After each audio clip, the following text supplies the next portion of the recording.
Yeah, today I'm going to walk you through the latest and greatest features that we have in Model Manager. But before we get there, I'll quickly introduce myself. I'm Alex Malic, I'm head of Model Manager, and I'm a magician. And let me tell you why. So, if you don't know, only 1% of world population is involved in software development. And only 7% of those 2% or 1% are actually working with AI. And it's not just using ChatGPT as a user. It's about developing, creating. It's about people like you and me, analysts, data makers, data scientists, developers, right? So this actually makes us special. This makes us magicians.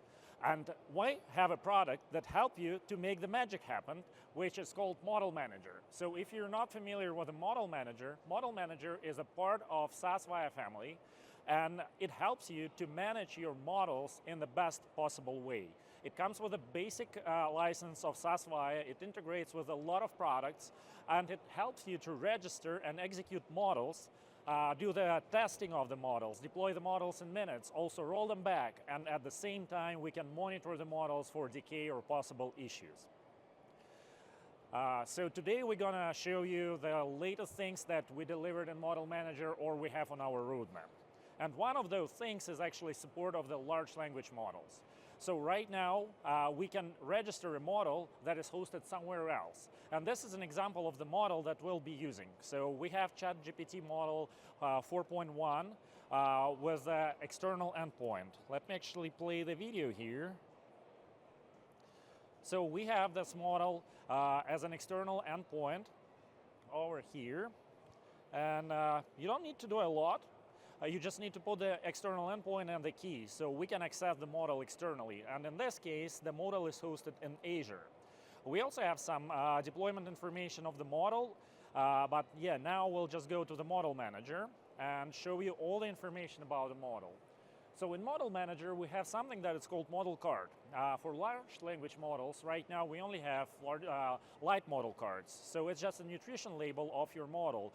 Basic information about the data that was used to test the model, the information about the published status of the model, and things overall related to the model information.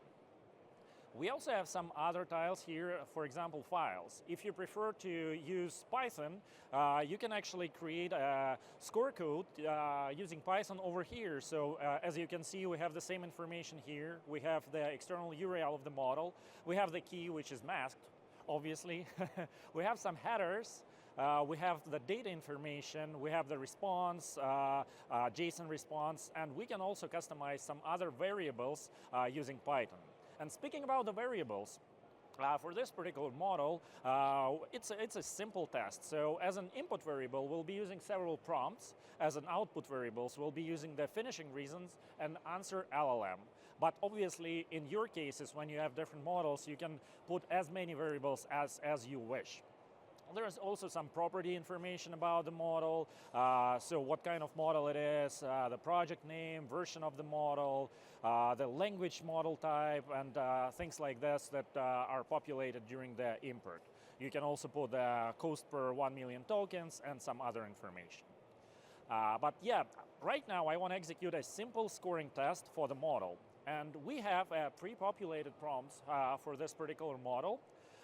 And obviously, we're right now in Texas and having some fun. So I want to ask the model, what are the best activities to do in Great Point, Texas? What are the best food to try in Texas? And what can I do at SaaS Innovate? Obviously, have fun and check out the Model Ops booth if you have any follow-up questions. But right now, I'm creating a new test for this model. And I'll be using the external data. Obviously, you can create some synthesized data using Data Maker, or you can create your own prompts. In our case, we're just executing a simple file, simple data set over here. So right now, we're importing it into Model Manager. We're adding the information. We need to pick the file, obviously, or data set that we'll be using for the testing purposes. And now we can just run the test. After several seconds, the test will be executed, and we'll see the result of this test. So, and the result is actually the variables that we populated. This is the answer of the LLM, right? So what are the main things to do in Grapevine, Texas, what are the best food options you need to try in Texas. I'm here only for barbecue, right? So that's the only reason I'm here in Texas. And I also tried some fried pies. They're awesome. If you have not tried them yet, go and try them. And things that you can do at Innovate, have fun, right? All right, so this is an example of the test that we executed versus the large language model.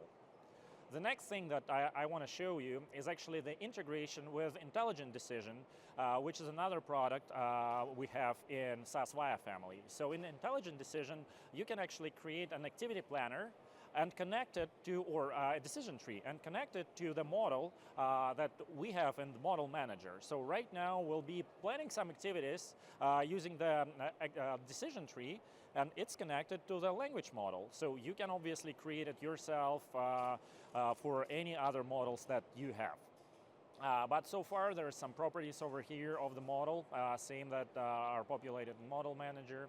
And then we can go to the decision builder itself and execute some scenarios here. So over here I have the scenario with some pre-populated variables that we'll be using for the decision tree.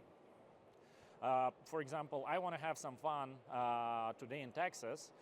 Can large language model help me with this? So right now I'm executing it based on the pre-populated variables, and we'll see the results of it. And obviously the output of it is the variable that we specified before. And there's some fun activities based on my preferences, based on my customized inputs here. So we're definitely going to Meow Wolf, but if you're not a big fan of cats, you can stay at Innovate or go to the ranch this evening.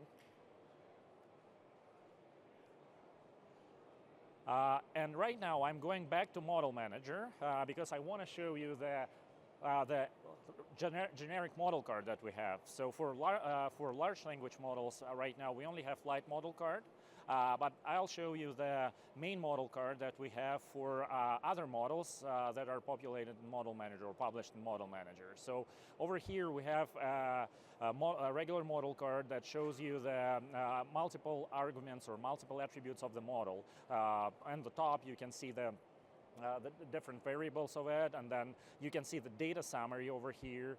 We can assess model for bias, for example, because we definitely want to make sure that the model is not being biased to a particular race or sex in this case.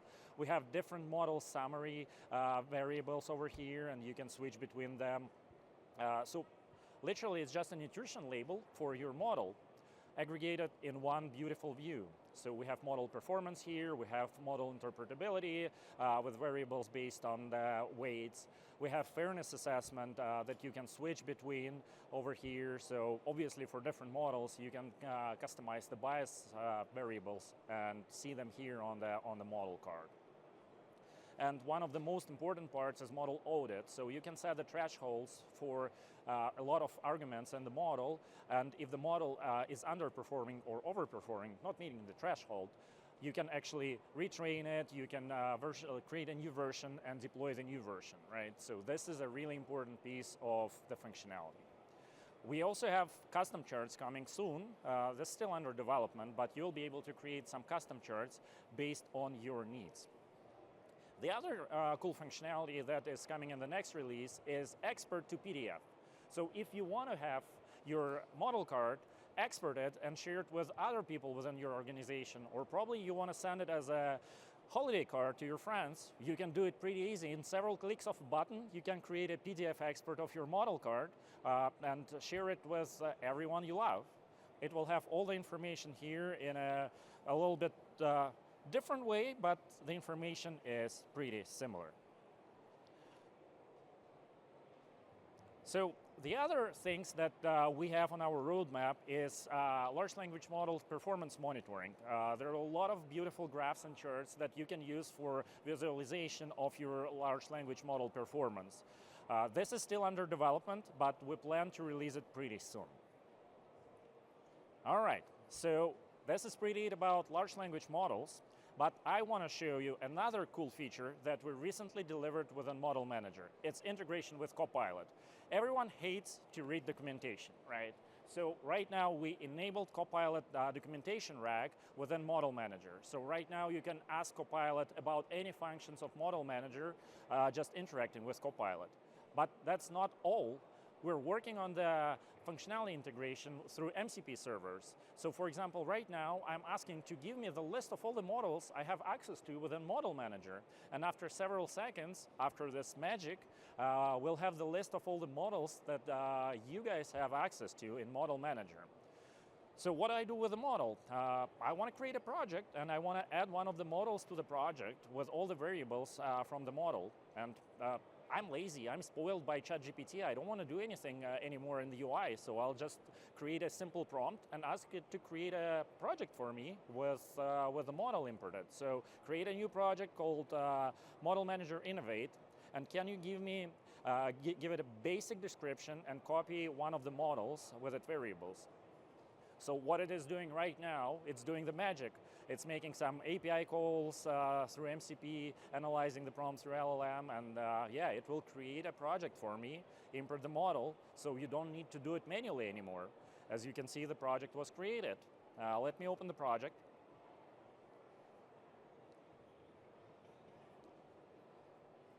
And this is the project with our beautiful model over here. There's some variables already populated. We have the properties of the project. We have some files related to the project.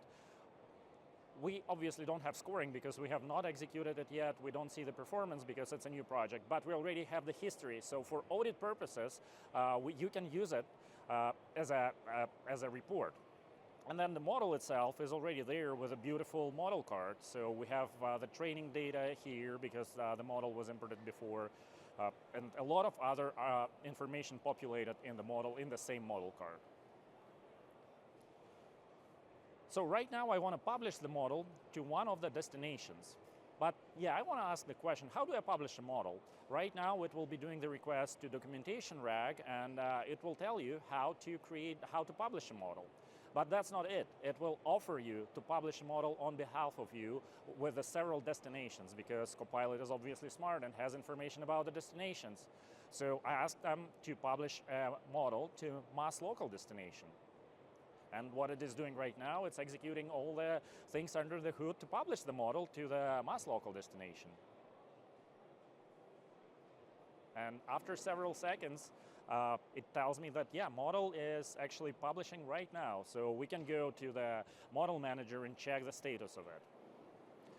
But that's not it. We need guardrails because probably I'm not an experienced user of Model Manager and I want to delete a model, so I ask Copilot to delete a model for me. And that's where guardrails actually kicks in. So for several actions like deleting model, deleting project, or updating permissions, Copilot will double check it with me. So I didn't want to delete the model, I misspelled something. So yeah, and Copilot will double check it with me, as I said. So obviously the Copilot right now is in pretty early stages, but eventually we'll have it integrated with all the functionality within Model Manager and other products. And that's pretty it for the latest and greatest at Model Manager. Thank you all, and see us at the ModelOps booth.